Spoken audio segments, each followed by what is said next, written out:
நம்ம மீட் பண்ணியே ரொம்ப நாள் ஆச்சுலடி. ஆமாண்டா, நான் உன்னை எவ்வளோ மிஸ் பண்ணேன் தெரியுமா? நீ என்னை பார்க்கவே வரல. ஏய் சாரிடி, ரொம்ப வேலை இருந்துச்சு, அதான் இப்போ வந்துட்டேன்ல. இன்னைக்கு உன் கூட டைம் ஸ்பெண்ட் பண்ணிட்டு தான் போவேன், ஓகேவா? ஓகே. ஹலோ மச்சான், நான் ரம்யா கூட இருக்கேன், அப்புறமா கால் பண்ணுறேன்டா. என்னது வெளியே போகிறீங்களா? சரி போங்கடா, நான் வரல. நானே ரம்யா பார்க்க ரொம்ப நாள் கழிச்சு இன்றைக்கி தான் வந்திருக்கேன். அவள் கூட டைம் ஸ்பெண்ட் பண்ணுறேன்னு இப்போ தான் ப்ராமிஸ் வேறு பண்ணேன். சரி நீங்கள் வேணால் போயிட்டு வாங்க, என்ன எதிர்பார்க்காதீங்க, நீங்கள் போயிட்டு வாங்க. டேய் நீங்கள் என்ன சொன்னாலும் சரி, என்ன செஞ்சாலும் சரி, இப்போதைக்கு என்னால் வர முடியாதா? இன்றைக்கி நான் ரம்யா கூட தான் டைம் ஸ்பெண்ட் பண்ண போகிறேன். ஓ அப்படியா? நீங்கள் ஃப்ரெண்ட்ஷிப்பை வேணால் கட் பண்ணிக்கோங்க, ஒரு பிரச்சனையும் இல்லை. எனக்கு ரம்யா தான் முக்கியம், சரியா? ஃபோனில் யாருங்க?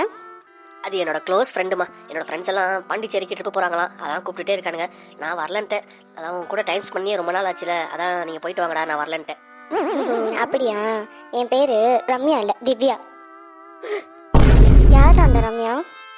அது அது ஏதோ திவ்யா தாம்மா. ஏதோ யாவ மரத்தில் ரம்யான்னு வந்துருச்சுமா, வாய் தவறி. அது திவ்யா தாம்மா. ரம்யா, இன்னைக்கு நீ செத்தடா.